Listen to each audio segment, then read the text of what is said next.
poin-poinnya kurang lebih tadi seperti yang Anda sampaikan. Tapi saat ini saya sudah bersama dengan penasihat hukum dari Richard Eliezer, Roni Talapesi. Kita akan langsung tanyakan bagaimana tanggapan dari tim penasihat hukum atas replik atau jawaban jaksa penuntut umum atas pembelaan yang pekan lalu disampaikan oleh tim penasihat hukum.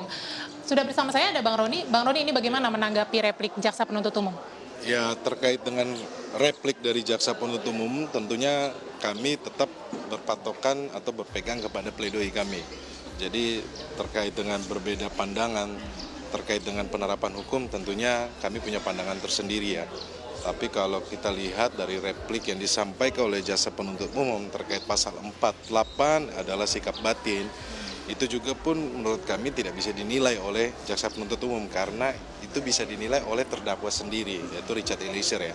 Itu yang sudah disampaikan dalam fakta persidangan bahwa dia ketakutan berhadapan dengan pada saat itu adalah Jenderal Bintang 2, kemudian kalau dia tidak melakukan tentunya itu akan dia yang kena. Itu hal-hal seperti itu kan sebenarnya fakta-fakta persidangan.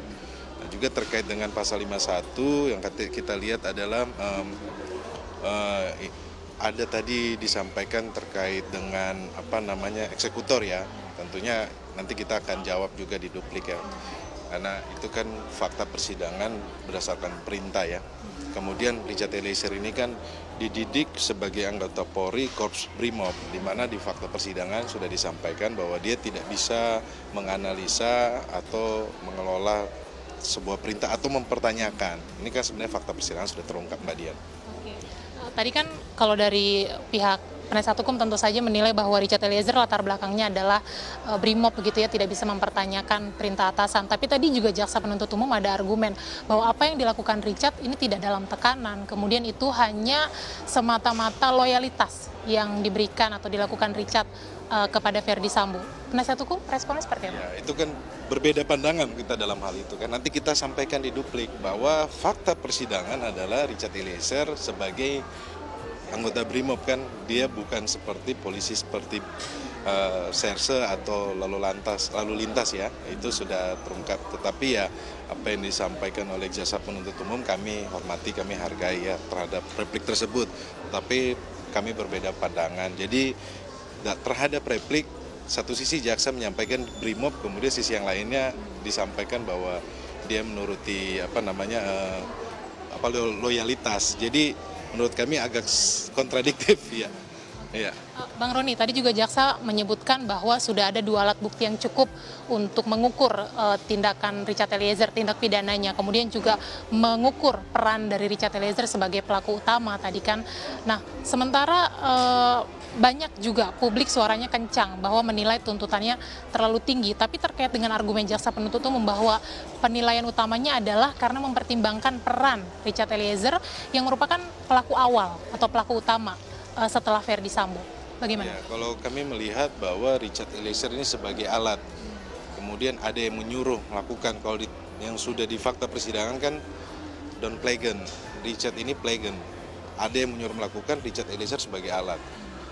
Sebagai alat, Richard Eliezer tidak bisa diminta pertanggungjawaban. Menurut saya itu sebenarnya teori hukum dan fakta persidangan yang sudah terungkap ya, tetapi nanti kita akan jawab nantilah di duplik kita. Akan dijawab di duplik, tapi strategi penyusunan dupliknya seperti apa, Bang? Nanti Mbak Dian, kan kita belum bisa sampaikan sekarang, tunggu saja nanti pas di duplik kita. Tapi kemudian bocoran sedikit poin-poin nanti yang akan disampaikan untuk menjawab replik jaksa penuntut umum tadi? Belum bisa, bersabar.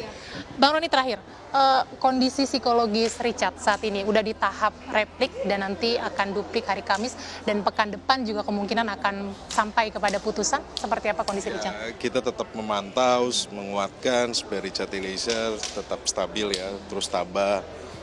Terus dia sampaikan bahwa semua diserahkan kepada Tuhan dan percaya bahwa majelis hakim akan memberikan keadilan untuk dia gitu. Tapi pada prinsipnya siap apapun putusan hakim? Kita lihat nanti ya. Terima kasih Bang Roni sudah berbagi di Breaking News Kompas TV. Selamat melanjutkan kegiatan. Terima kasih Bang Roni. Itu tadi Juno wawancara kita dengan kuasa hukum dari Richard Eliezer, Roni Talapesi, menanggapi replik yang sudah disampaikan oleh jaksa penuntut umum. Tadi poin-poin yang kami juga rangkum dalam replik yang disampaikan oleh jaksa penuntut umum, seperti yang saya sampaikan tadi, supaya majelis hakim ini menolak seluruh pembelaan baik dari penasihat hukum maupun terdakwa Richard Eliezer, kemudian juga menjatuhkan putusan kepada Richard Eliezer sesuai dengan tuntutan yang sebelumnya juga sudah dibacakan oleh jaksa penuntut umum, yakni 12 tahun penjara.